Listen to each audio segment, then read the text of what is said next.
Good morning વિદ્યાર્થી મિત્રો, કેમ છો બધા? મજામાં ને?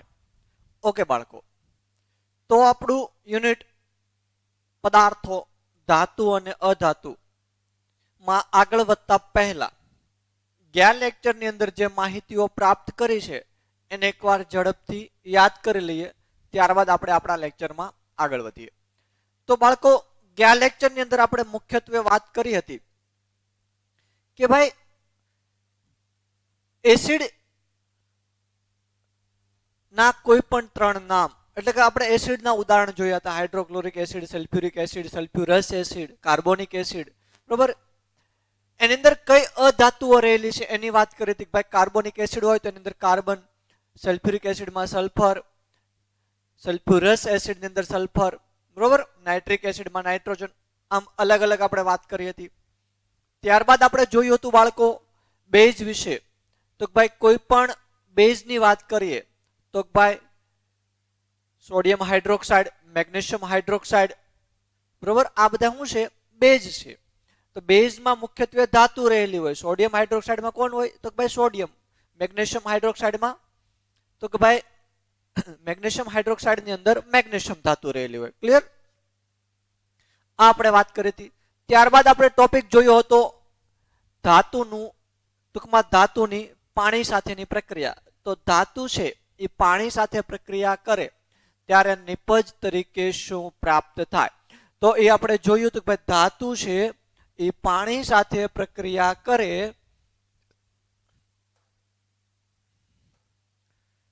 ધાતુ વત્તા પાણી,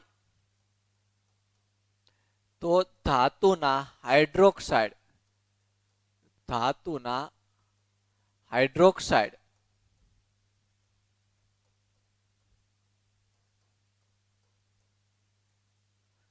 વત્તા હાઇડ્રોજન વાયુ. ધાતુ છે એ પાણી સાથે રિએક્શન કરે તો ધાતુના હાઇડ્રોક્સાઇડ અને હાઇડ્રોજન વાયુ છે ઉત્પન્ન કરે છે. એ વાત આપણે કરી હતી. ફોર એક્ઝામ્પલ જોઈએ તો ધાતુ તરીકે અહીં લઈ લો તમે સોડિયમ Na વત્તા પાણી એટલે H2O. તો એની રિએક્શન કરવામાં આવે તો બને છે સોડિયમ હાઇડ્રોક્સાઇડ વત્તા હાઇડ્રોજન વાયુ. ક્લિયર? એ વાત કરી હતી. ધાતુ છે એ પાણી સાથે રિએક્શન કરવામાં આવે તો ધાતુના હાઇડ્રોક્સાઇડ અને હાઇડ્રોજન વાયુ ઉત્પન્ન થાય. હવે ધાતુની પાણી સાથે રિએક્શન કરાવો ત્યારે ત્રણ સ્ટેપની અંદર પ્રક્રિયા થતી હોય છે. ધાતુ વત્તા પાણી, તો ધાતુના ઓક્સાઇડ બનતા હોય છે, હાઇડ્રોજન વાયુ ઉત્પન્ન થતા હોય છે. ધાતુના ઓક્સાઇડ વત્તા પાણી, તો ધાતુના હાઇડ્રોક્સાઇડ પ્રાપ્ત થતા હોય છે. અને ધાતુ વત્તા પાણી ઇક્વલ ટુ નો રિએક્શન. ધાતુ વત્તા પાણી તો નો રિએક્શન. અમુક ધાતુઓ એવી છે જે પાણી સાથે પ્રક્રિયા આપતી નથી. ગોલ્ડ, સિલ્વર, આ બધી ધાતુઓ એવી છે જે પાણી સાથે પ્રક્રિયા આપતી નથી, એટલે કે નિષ્ક્રિય છે. બરોબર? Ag વત્તા H2O નો રિએક્શન.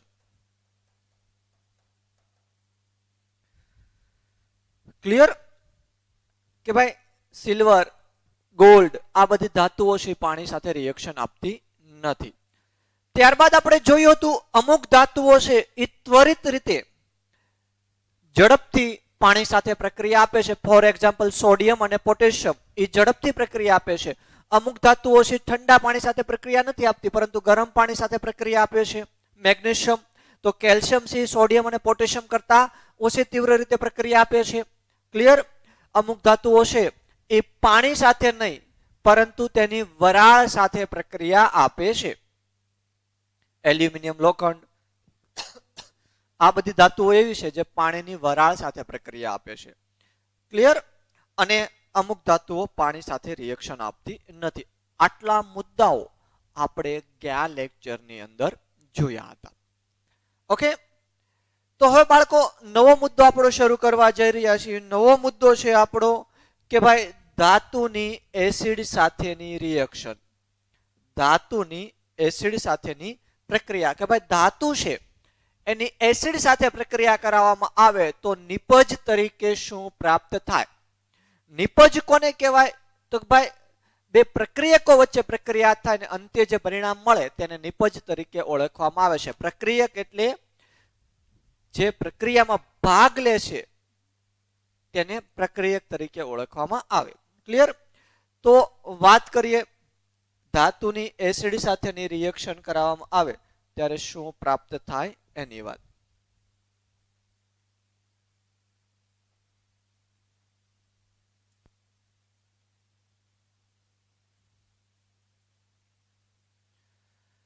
તો ધાતુની એસિડ સાથેની રિએક્શન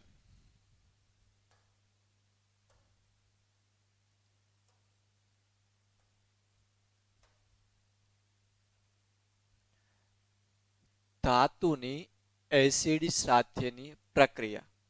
બરોબર કે ધાતુ છે એની એસિડ સાથે કેવી રીતના રિએક્શન થાય. બરોબર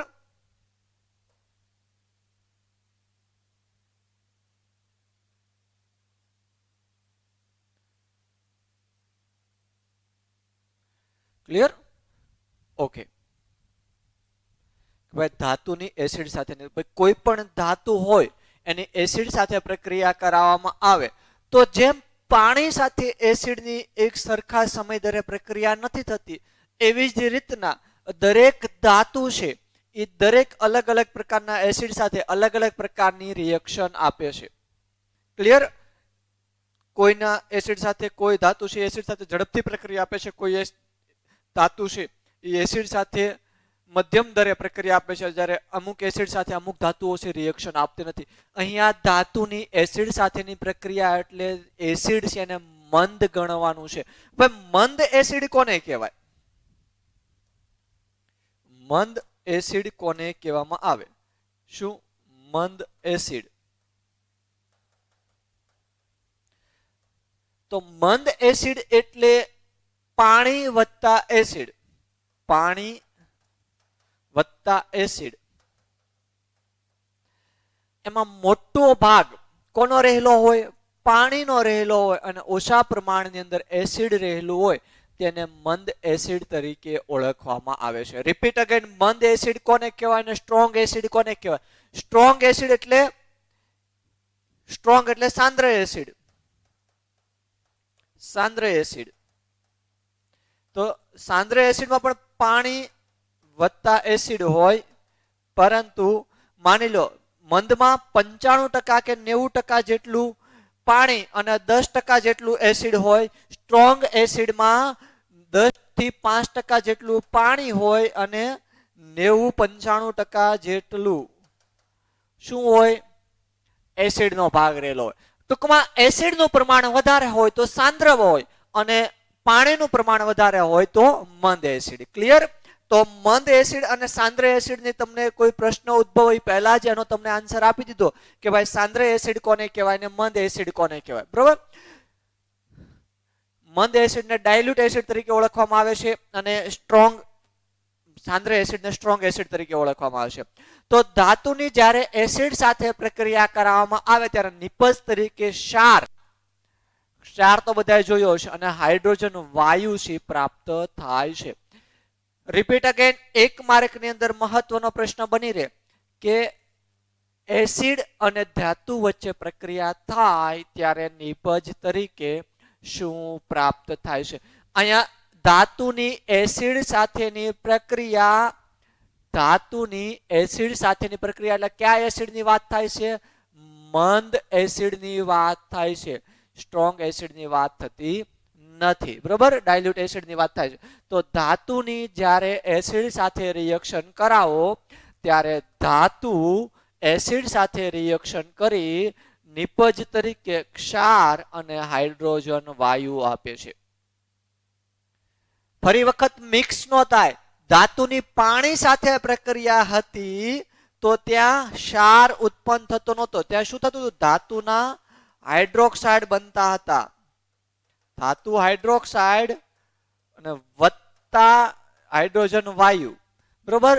જ્યારે ધાતુની એસિડ સાથે રિએક્શન થઈ ત્યારે નિપજ તરીકે ક્ષાર અને હાઇડ્રોજન વાયુ સી પ્રાપ્ત થાય છે. ઇન શોર્ટ એટલું યાદ રાખવાનું છે કે ધાતુની મંદ એસિડ સાથે રિએક્શન કરાવવામાં આવે તો ક્ષાર અને હાઇડ્રોજન વાયુ સી ઉત્પન્ન થતા હોય છે.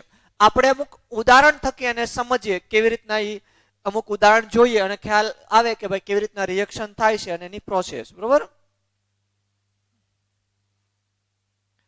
તો અમુક ઉદાહરણ છે, ઉદાહરણ આપ્યા છે મેગ્નેશિયમ છે, એલ્યુમિનિયમ છે, બરોબર, ઝિંક ધાતુ છે, અલગ અલગ પ્રકારના એસિડ. તો ભાઈ એસિડ ની વાત કરી ભાઈ HCl,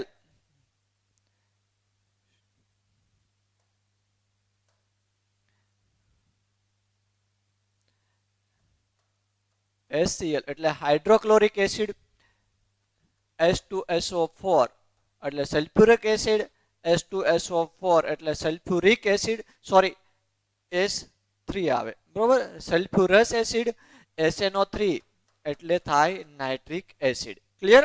આ અલગ અલગ પ્રકારના એસિડ છે. કાર્બોનિક એસિડ ની વાત થાય તો H2CO3. ક્લિયર? આ એના અણુસૂત્ર અથવા તો એસિડના રાસાયણિક નામ. તો ધાતુની એસિડ સાથેની રિએક્શન, તો ભાઈ મેગ્નેશિયમ ધાતુ છે એની ડાયલ્યુટ મંદ HCl સાથે પ્રક્રિયા કરાવવામાં આવે તો આપણે કહ્યું એમ કે ધાતુ વત્તા પાણી, સોરી એસિડ, ધાતુ વત્તા એસિડ તો શું પ્રાપ્ત થાય છે? ક્ષાર વત્તા હાઇડ્રોજન. બરોબર, હાઇડ્રોજન વાયુ છે પ્રાપ્ત થાય. તો મેગ્નેશિયમ ધાતુ છે, મેગ્નેશિયમ ધાતુની હાઇડ્રોક્લોરિક એસિડ સાથે રિએક્શન કરવામાં આવે તો મેગ્નેશિયમ ક્લોરાઇડ અને હાઇડ્રોજન વાયુ ઉત્પન્ન થાય છે. રિપીટ અગેન, ધાતુની એસિડ સાથેની પ્રક્રિયામાં ક્ષાર, તો આ મેગ્નેશિયમ ક્લોરાઇડ શું છે? ક્ષાર છે. મેગ્નેશિયમ ક્લોરાઇડ શું? ક્ષાર. ક્લિયર? એ બને છે ક્ષાર બને છે. એ જ રીતના એલ્યુમિનિયમ છે,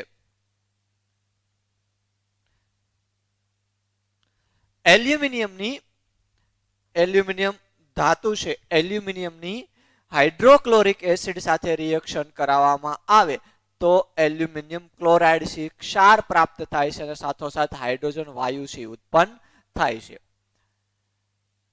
ત્યારબાદ બીજી વાત કરીએ તો કે માની લો અમુક ઉદાહરણ જોઈએ.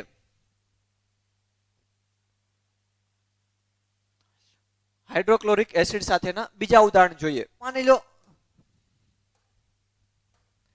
સોડિયમ ધાતુ છે એની HCl સાથે પ્રક્રિયા કરાવવામાં આવે તો બને છે NaCl વત્તા હાઇડ્રોજન વાયુ. બરોબર, સમીકરણ બેલેન્સ કરતો નથી. તો આ NaCl જે પ્રાપ્ત થયું છે એનું નામ છે સોડિયમ ક્લોરાઇડ. સોડિયમ ક્લોરાઇડ, બરોબર, ક્લોરાઇડ. તો સોડિયમ ક્લોરાઇડ છે એનો આપણે વ્યવહારમાં ઉપયોગ કરીએ છીએ. કઈ જગ્યાએ? દરેક જગ્યાએ સોડિયમ ક્લોરાઇડ નો ઉપયોગ થાય છે. કેવી રીતના થાય છે? તો સોડિયમ ક્લોરાઇડ એટલે જેને આપણે મીઠું તરીકે ઓળખીએ છીએ. ક્યાં નામે ઓળખીએ છીએ? મીઠું. અને મીઠાનો આપણે બધા ઉપયોગ કરતા હોઈએ છીએ. યસિયાનો મીઠાનો આપણે ઉપયોગ કરીએ છીએ જમવાની અંદરથી લઈને દરેક જગ્યાએ. ક્લિયર? તો મીઠું શું છે? એક પ્રકારનો ક્ષાર છે કે સોડિયમ ક્લોરાઇડ મીઠું છે, એક પ્રકારનો ક્ષાર છે અને એનો ઉપયોગ છે આપણે જમવાની અંદર કરતા હોઈએ છીએ. ક્લિયર? ત્યારબાદ વાત કરીએ આગળ તો કે ભાઈ ઝિંક ધાતુ લઈ લો. ઝિંક એટલે એની સંજ્ઞા થાય Zn. ઝિંક ધાતુની હાઇડ્રોક્લોરિક એસિડ સાથેની પ્રક્રિયા તો ઝિંક ક્લોરાઇડ બને છે ZnCl2 વત્તા H2. ઝિંક ક્લોરાઇડ, બરોબર, અહીંયા zinc hydrochloric acid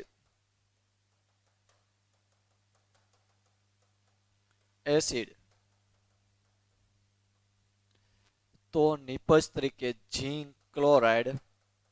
zinc chloride ક્ષાર છે ભાઈ વત્તા હાઇડ્રોજન વાયુ. ક્લિયર? તો ભાઈ હાઇડ્રોક્લોરિક એસિડ સાથે અલગ અલગ ધાતુની પ્રક્રિયા કરાવો તો અલગ અલગ પ્રકારના આપણને ક્ષારો છે પ્રાપ્ત થતા હોય છે. એટલે ભાઈ ધાતુના આપણને શું પ્રાપ્ત થાય? ક્ષાર છે પ્રાપ્ત થતા હોય. અહીંયા આપણે હાઇડ્રોક્લોરિક એસિડ લીધું, એની જગ્યાએ આપણે સલ્ફ્યુરિક એસિડ લઈએ.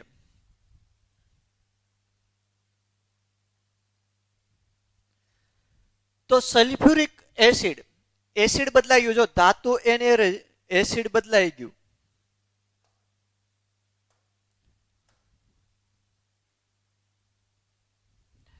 અહીંયા મેગ્નેશિયમ ધાતુની એસિડ સાથે એટલે હાઇડ્રોક્લોરિક એસિડ સાથે રિએક્શન થતી હતી. અહીંયા મેગ્નેશિયમ ધાતુની રિએક્શન સલ્ફ્યુરિક એસિડ સાથે થાય છે. તો પણ મળે તો અંતે ક્ષાર જ તે, ભલે એસિડ હાઇડ્રોક્લોરિક હોય કે સલ્ફ્યુરિક એસિડ હોય. રિપીટ અગેન, આ બધા એસિડ કેવા છે? મંદ છે ભાઈ. આમાં એક પણ એસિડ સ્ટ્રોંગ વાપરવામાં આવ્યો નથી. તો સલ્ફ્યુરિક એસિડની સાથે મેગ્નેશિયમની રિએક્શન કરાવવામાં આવે તો મેગ્નેશિયમ સલ્ફેટ અને હાઇડ્રોજન વાયુ છે ઉત્પન્ન થાય છે. તો મેગ્નેશિયમ સલ્ફેટ એ ક્ષાર છે. રિપીટ અગેન, ઝીંકની સલ્ફ્યુરિક એસિડ સાથેની રિએક્શન તો ઝીંક સલ્ફેટ અને હાઇડ્રોજન. તો આ જે ઝીંક સલ્ફેટ છે શું છે અને મેગ્નેશિયમ સલ્ફેટ આ બંને છે ક્ષાર છે. ઓ ભાઈ, ધાતુના ક્ષાર છે. ક્લિયર? તો એસિડ, કોઈ પણ એસિડ હોય એને ધાતુ સાથે રિએક્શન કરાવો, પ્રક્રિયા કરાવો એટલે અંતે ક્ષાર અને હાઇડ્રોજન વાયુ પ્રાપ્ત થાય છે. હવે જરૂરી નથી કે દરેક એસિડ છે હાઇડ્રોજન વાયુ ઉત્પન્ન કરે અને ક્ષાર બનાવે. આગળ આપણે જોઈશું કે અમુક એસિડ એવા છે જે હાઇડ્રોજન વાયુ ઉત્પન્ન કરતો નથી. ક્લિયર? તો આ વાત થઈ કે ભાઈ એસિડની ધાતુ સાથેની રિએક્શન કરાવવામાં આવે તો ધાતુના ક્ષાર પ્રાપ્ત થાય, એટલે ભાઈ ક્ષાર બને અને હાઇડ્રોજન વાયુ છે પ્રાપ્ત થાય. ક્લિયર? હવે આગળ વધીએ બાળકો. હવે પ્રશ્ન, ભાઈ સાહેબ તમે ક્ષાર કયો પણ એ છે શું? તેની ડેફિનેશન, ધાતુ એસિડ સાથે રિએક્શન કરે ત્યારે જોડાઈને જે સંયોજન બનાવે છે, ધાતુ એસિડ સાથે જોડાઈને જે પરિણામી સંયોજન આપે છે તેને ક્ષાર કહે છે. ક્ષાર એટલે ખબર પડી, ધાતુ. ડેફિનેશન સમજો, ધાતુ છે,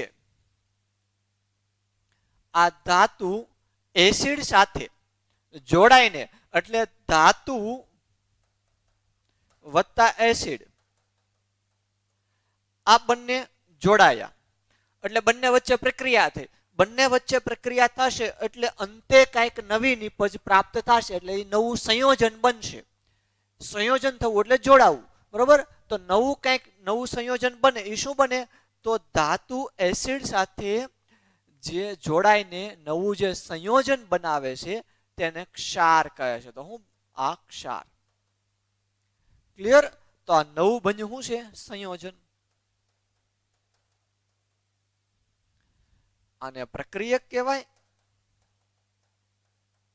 અને આને નિપજ કહેવાય. તો ક્ષારની ખબર પડી ગઈ. ક્ષાર એટલે શું? ભાઈ ધાતુ એસિડ સાથે જોડાય અને જે નવું સંયોજન આપે તે શું હોય છે? ક્ષાર હોય છે. ક્લિયર? તો ક્ષારની ડેફિનેશન આઈ હોપ કે યુ અન્ડરસ્ટેન્ડ. બરોબર? ઓકે બાળકો, આગળ વધીએ.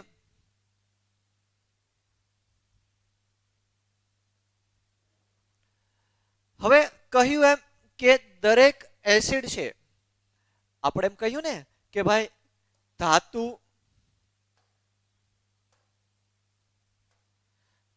છે એ એસિડ સાથે પ્રક્રિયા કરે. આપણે હમણાં કહ્યું કે ભાઈ ધાતુ વત્તા એસિડ શું આપે? ક્ષાર અને હાઇડ્રોજન આપે, બરોબર? પરંતુ દરેક એસિડ માં આ વસ્તુ પોસિબલ બનતી નથી. ભાઈ દરેક એસિડ છે, ફોર એક્ઝામ્પલ નાઇટ્રિક એસિડ છે, નાઇટ્રિક એસિડ હાઇડ્રોજન વાયુ ઉત્પન્ન કરતો નથી. સમજાયું? ધાતુ વત્તા નાઇટ્રિક એસિડ તો એમાં હાઇડ્રોજન વાયુ ઉત્પન્ન થતો નથી. સલ્ફ્યુરિક એસિડમાં હાઇડ્રોજન વાયુ ઉત્પન્ન થયો, હાઇડ્રોક્લોરિક એસિડની અંદર હાઇડ્રોજન વાયુ ઉત્પન્ન થયો, પરંતુ ધાતુની SNO3 નાઇટ્રિક એસિડ સાથે રિએક્શન કરાવવામાં આવે તો હાઇડ્રોજન વાયુ ઉત્પન્ન થતો નથી. અહીંયા એક માર્કના અમુક મહત્વના પ્રશ્ન બની રહે, ભાઈ નાઇટ્રિક એસિડનું રાસાયણિક સૂત્ર જણાવો અથવા તો અણુ સૂત્ર જણાવો. તો નાઇટ્રિક એસિડનું રાસાયણિક સૂત્ર થાય છે SNO3. એ થયું નાઇટ્રિક એસિડનું રાસાયણિક સૂત્ર અથવા તો અણુ સૂત્ર. હવે મૂળ આપણા ફંડાની અંદર આવીએ કે ભાઈ નાઇટ્રિક એસિડ એ એવો એસિડ છે જે ધાતુ સાથે રિએક્શન કરી અને હાઇડ્રોજન વાયુ છે ઉત્પન્ન કરતો નથી. શા માટે ઉત્પન્ન નથી કરતો? તો ભાઈ નાઇટ્રિક એસિડ છે એ પ્રબળ ઓક્સિડેશન કરતા હોવાના કારણે નાઇટ્રિક એસિડ પ્રબળ ઓક્સિડેશન હોવાના કારણે ધાતુ સાથે રિએક્શન દરમિયાન હાઇડ્રોજન ઉત્પન્ન કરતો નથી. ઓક્સિડેશન એટલે જે ઓક્સિજન આપે તે. તો નાઇટ્રિક એસિડ પ્રબળ ઓક્સિડેશન કરતા હોવાના કારણે હાઇડ્રોજન વાયુ ઉત્પન્ન થતો નથી. હવે અહીં મહત્વની વસ્તુ સમજવા જઈશું. હાઇડ્રોજન વાયુ ધાતુની નાઇટ્રિક એસિડ સાથે રિએક્શન કરાવવામાં આવે, ધાતુ વત્તા SNO3 એની રિએક્શન કરાવવામાં આવે ત્યારે હાઇડ્રોજન વાયુ ઉત્પન્ન થાય છે, પરંતુ આ નાઇટ્રિક એસિડ પ્રબળ ઓક્સિડેશન કરતા હોવાના કારણે જે હાઇડ્રોજન ઉત્પન્ન થયો છે એને સીધો કેમાં ફેરવી નાખે છે? H2O એટલે પાણીની અંદર ફેરવી નાખે છે. ફરી વખત હાઇડ્રોક્લોરિક એસિડ કે સલ્ફ્યુરિક એસિડ તેની પ્રક્રિયા ધાતુ સાથે કરાવો એટલે હાઇડ્રોજન વાયુ ઉત્પન્ન થાય. કોઈ ટેસ્ટ ટ્યુબ હોય એની અંદર કોઈ ધાતુના ટુકડા લેવાના, ત્યારબાદ એની અંદર એસિડ નાખવાનો, સલ્ફ્યુરિક એસિડ અથવા તો હાઇડ્રોક્લોરિક એસિડ. માની લો આ કોઈ ટેસ્ટ ટ્યુબ છે. હવે આની અંદર ધાતુના એટલે ધાતુનો કોઈ ટુકડો લઈ લો. આ એસિડ છે, માની લો HCl, બરોબર. એની અંદર ધાતુનો આ કોઈ ટુકડો લઈ લો. આ ધાતુનો કોઈ ટુકડો છે, હાલો આ ધાતુ. હવે બંને વચ્ચે રિએક્શન થશે એટલે અહીંથી ધીરે ધીરે ધીરે શું થાય? હાઇડ્રોજન વાયુ ઉત્પન્ન થશે. આ શું છે? H2 વાયુ, બરોબર. H2 વાયુ ઉત્પન્ન થશે. હવે અહીંયા સળગતી દિવાસળી રાખો, કોઈ દિવાસળી રાખો તો એ સળગી ઉઠે છે, બરોબર. તો એ આમાં ધાતુ વત્તા SNO3 માં પોસિબલ નથી. અહીંયા તમે ધાતુ લો અને અહીંયા તમે હાઇડ્રોક્લોરિક એસિડની જગ્યાએ SNO3 લો તો SNO3 એટલે નાઇટ્રિક એસિડ લેવામાં આવે, બરોબર. નાઇટ્રિક એસિડ લેવામાં આવે તો આ હાઇડ્રોજન વાયુ છે ઉત્પન્ન થાય નહીં. કેમ કે હાઇડ્રોજન વાયુ જેવો બને અહીંયા ઉત્પન્ન થાય એ ભેગો જ તે આ SNO3 પ્રબળ ઓક્સિડેશન કરતા હોવાના કારણે એ હાઇડ્રોજનનું સીધું જ તે કેમાં ફેરવી નાખે છે? H2O એટલે પાણીની અંદર રૂપાંતરણ કરી નાખે છે. ક્લિયર? એટલે હાઇડ્રોજન વાયુ છે નાઇટ્રિક એસિડમાં ઉત્પન્ન થતો નથી. ક્લિયર? સમજવા જેવી વાત સમજી લો. શું કામ ઉત્પન્ન નથી થતો? નાઇટ્રિક એસિડ હાઇડ્રોજન વાયુ ઉત્પન્ન કરે છે, પરંતુ નાઇટ્રિક એસિડ પ્રબળ ઓક્સિડેશન કરતા હોવાના કારણે નાઇટ્રોજન વાયુનું સીધું જ તે પાણીની અંદર રૂપાંતરણ થઈ જાય છે, એટલે હાઇડ્રોજન વાયુ બહાર અથવા તો ઉત્પન્ન થતો નથી એવું કહી શકાય. ક્લિયર? હવે નાઇટ્રોજન જે છે એ ઓક્સાઇડની અંદર રિડક્શન પામે, એટલે જે નાઇટ્રોજન હોય SNO3 એમાંથી એના ઓક્સાઇડની અંદર NaO2 જેવા ઓક્સાઇડની અંદર છે સીધો જ તેનું રૂપાંતરણ થઈ જાય છે. ક્લિયર? તો કયા એસિડ સાથે ધાતુ રિએક્શન કરે, પ્રક્રિયા આપે જેમાં હાઇડ્રોજન વાયુ ઉત્પન્ન થતો નથી? તો આન્સર આવે એનો નાઇટ્રિક એસિડ. ક્લિયર? અને એ શા માટે આવે છે એ પણ મેં તમને લોકોને સમજાવ્યું. શું કામ હાઇડ્રોજન વાયુ ઉત્પન્ન નથી થતો એ પણ તમને સમજાવ્યું. આ જે મુદ્દો છે એ 10માના સ્ટાન્ડર્ડ 10 ના ટોપિક સાથે સંલગ્ન છે, એટલે થોડોક સમજવામાં ટફ પડશે. અત્યારે આપણા ટેક્સ્ટ બુક ની અંદર આનો ઉલ્લેખ થયો નથી, પરંતુ એસિડ ની વાત આવી એટલે ઇન કેસ તમે ક્યાંય એક્ઝામ્પલ જોઈએ તમે એમ કહો કે સાહેબ નાઇટ્રિક એસિડમાં તો હાઇડ્રોજન વાયુ ઉત્પન્ન નથી થતો, એટલા માટે તમને આ મુદ્દો અહીંયા સમજાવવાનો પ્રયત્ન કર્યો છે. પણ હકીકતમાં આ મુદ્દો છે ધોરણ 10 નો છે, જે તમારે ધોરણ 10 ની અંદર જ્યારે ધાતુ વિશે ભણવાનું આવશે ત્યારે અંદર આ મુદ્દો તમારે આવશે. પરંતુ આપણે થોડો એડવાન્સમાં સમજી લીધો. એનું રીઝન તમને કહ્યું કે ભાઈ તમે ક્યાંક એક્ઝામ્પલ જુઓ ને પછી એમ કહો કે સાહેબ આમાં હાઇડ્રોજન વાયુ ઉત્પન્ન થતો નથી, તો નથી થતો, હકીકતમાં ઉત્પન્ન થાય છે, પરંતુ એ હાઇડ્રોજન વાયુનું સીધું પાણીમાં રૂપાંતરણ થઈ જાય છે. ક્લિયર? હવે આગળ વધીએ બાળકો.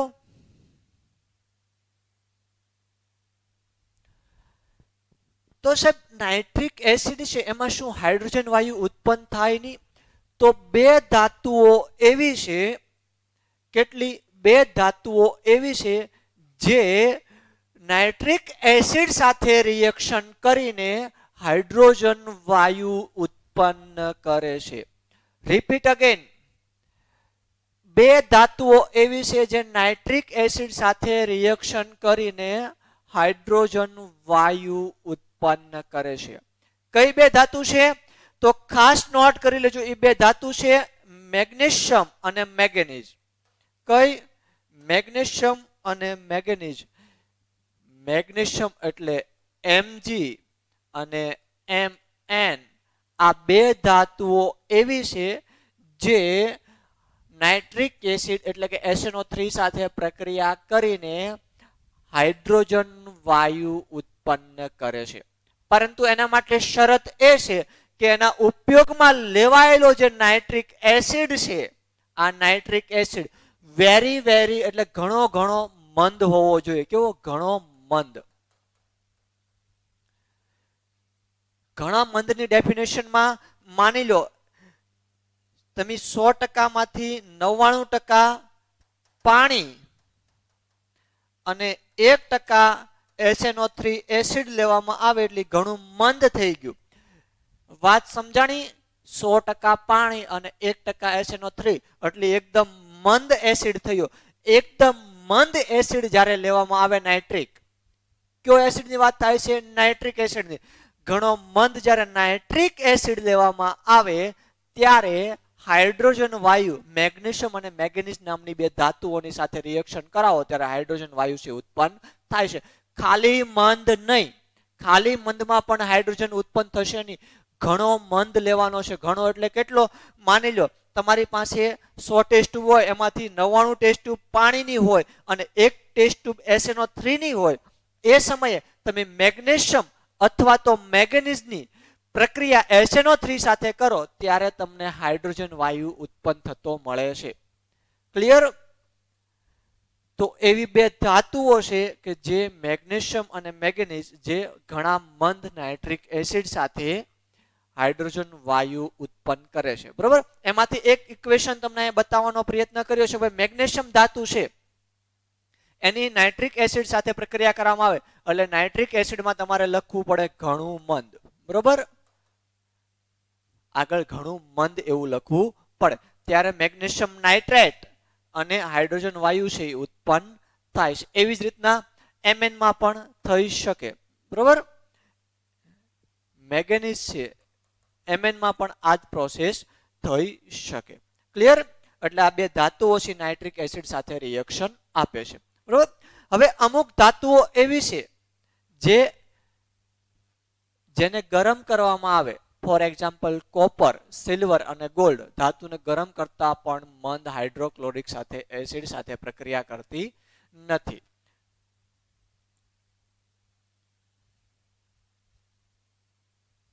અમુક ધાતુઓ એટલે કોપર, પછી ગોલ્ડ, સિલ્વર, આ બધી ધાતુઓ એવી છે અને ગરમ કરવામાં આવે તો પણ હાઇડ્રોક્લોરિક એસિડ સાથે મંદ હાઇડ્રોક્લોરિક એસિડ સાથે પ્રક્રિયા આપતી નથી. નો રિએક્શન.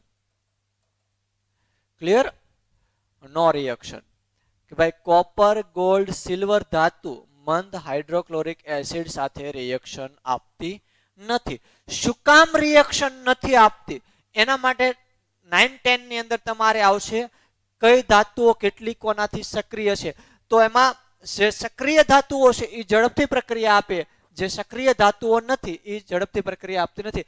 તો આ બધી ધાતુઓ છે હાઇડ્રોજન કરતા ઓછી સક્રિય છે, એટલા માટે એના સાથે રિએક્શન આપતી નથી. હવે સક્રિય અને ઓછી સક્રિય અને હાઇડ્રોજન કરતા એ તમારે 10th નો કોન્સેપ્ટ છે, એ તમારે 10મા ધોરણની અંદર સમજવાનો થશે. ઇન શોર્ટ હું તમને એટલા માટે કહી દઉં છું કે ભાઈ આ બધી ધાતુઓ છે હાઇડ્રોજન કરતા ઓછી સક્રિય હોવાના કારણે રિએક્શન આપતી નથી. ક્લિયર? તો ભાઈ કઈ ધાતુઓ મંદ હાઇડ્રોક્લોરિક એસિડ સાથે રિએક્શન નથી આપતી? તો કોપર, સિલ્વર અને ગોલ્ડ આ ધાતુઓ મંદ હાઇડ્રોક્લોરિક એસિડ સાથે રિએક્શન આપતી નથી. ક્લિયર? હવે શું કામ નથી આપતી તમારા 10મા ધોરણમાં ભણવાનું થશે. એના પાછળ કોન્સેપ્ટ એ રહેલો છે, ફંડા એ છે કે આ બધી ધાતુઓ છે હાઇડ્રોક્લોરિક એસિડ હાઇડ્રોજન કરતા ઓછી સક્રિય છે. હવે એમાં સક્રિયતા શ્રેણી આવે, એમાં ટોપ ઉપર સૌથી વધારે સક્રિય તત્વોની વાત કરવામાં આવે તો કેલ્શિયમ, સોડિયમ આ બધી ધાતુઓ સૌથી વધારે સક્રિય છે. સૌથી ઓછી સક્રિય ધાતુ અથવા તો નિષ્ક્રિય કહી શકાય એવી ધાતુ કહેવામાં આવે તો સિલ્વર, બરોબર, ગોલ્ડ, પ્લેટિનમ આ બધી ધાતુઓ છે એકદમ ઓછી સક્રિય ધાતુ છે. એ સક્રિયતા શ્રેણીની અંદર 10મા ધોરણની અંદર તમારે ભણવાનું થશે. ક્લિયર? હવે મંદ હાઇડ્રોક્લોરિક એસિડ સાથે રિએક્શન નથી આપતી, પરંતુ સલ્ફ્યુરિક એસિડ સાથે રિએક્શન આપે છે. એટલે ભાઈ સલ્ફ્યુરિક એસિડ એટલે સાંદ્ર સલ્ફ્યુરિક એસિડની વાત થાય છે. ભાઈ કેવા? સાંદ્ર સલ્ફ્યુરિક એસિડ સાથે, પરંતુ સલ્ફ્યુરિક એસિડ સાથે રિએક્શન આપે છે. એટલે કેવા? સલ્ફ્યુરિક એસિડનું અણુ સૂત્ર, રાસાયણિક સૂત્ર થાય H2SO4. એ કેવું હોય? સાંદ્ર હોય, એટલા માટે સાંદ્ર એસિડ સાથે પ્રક્રિયા આપે છે. ક્લિયર? આગળ વધીએ.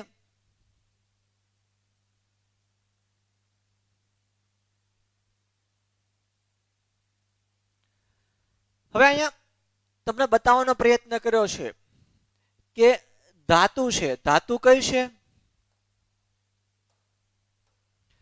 કોપર ધાતુની H2S એટલે કે સલ્ફ્યુરિક એસિડ સાથે પ્રક્રિયા કરવામાં આવે તો નો રિએક્શન આવે છે. એ જ પ્રોસેસ ફરી વખત કોપર ધાતુની સલ્ફ્યુરિક એસિડ સાથે રિએક્શન કરવામાં આવે તો કોપર સલ્ફેટ, સલ્ફર ડાયોક્સાઇડ અને પાણી સી પ્રાપ્ત થાય છે. તો આમાં કઈ તમને ડિફરન્ટ બતાય છે? તો પ્રથમ દ્રષ્ટિએ જોતા આમાં કઈ ડિફરન્ટ લાગે નહીં, પરંતુ ડિફરન્ટ ઘણો રહેલો છે. જે પહેલી નો રિએક્શન વાળી જે પ્રક્રિયા છે એમાં કોપર ધાતુની મંદ H2SO4 સાથે રિએક્શન થઈ છે. રિપીટ અગેન, કોપર ધાતુની મંદ H2SO4 સાથે રિએક્શન થઈ એટલા માટે એમાં નો રિએક્શન થયું, એટલે પ્રક્રિયા થઈ નહીં. પરંતુ એ જ કોપર ધાતુની ફરી પાછી સાંદ્ર H2SO4 સાથે રિએક્શન કરાવવામાં આવે, એટલે સાંદ્ર સલ્ફ્યુરિક એસિડ સાથે પ્રક્રિયા કરાવવામાં આવે તો પ્રક્રિયા થઈ કોપર સલ્ફેટ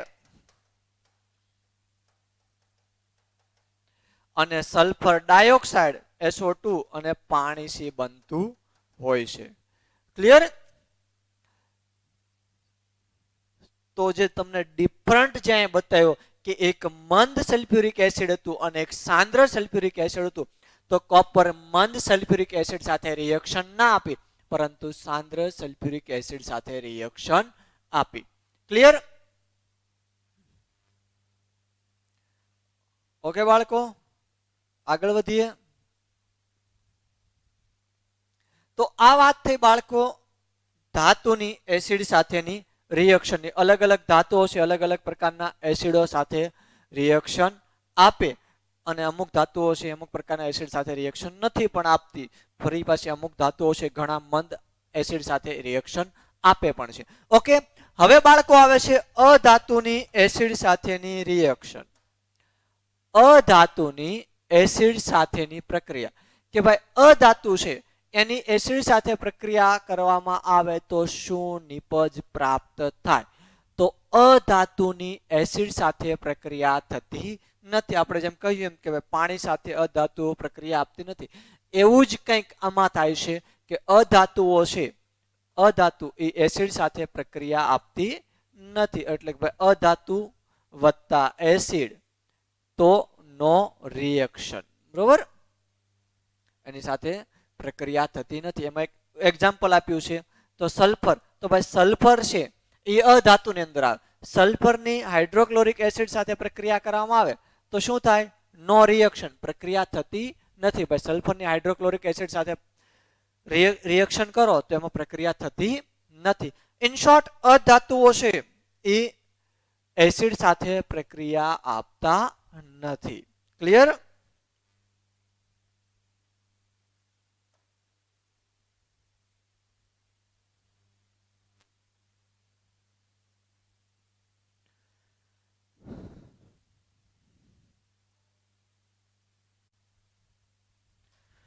તો બાળકો મોટાભાગના અધાતુઓ છે, મોટાભાગની અધાતુઓ એસિડ સાથે પ્રક્રિયા આપતી નથી, પરંતુ SNO3 સાથે અમુક સાંદ્ર SNO3 સાથે અમુક ધાતુઓ છે રિએક્શન આપતી હોય છે. સાંદ્ર સાથે મોટાભાગના રિએક્શન આપે છે. અહીંયા વાત આપણે મંદની કરતા હોય તો માની લો એક્ઝામ્પલ જોઈએ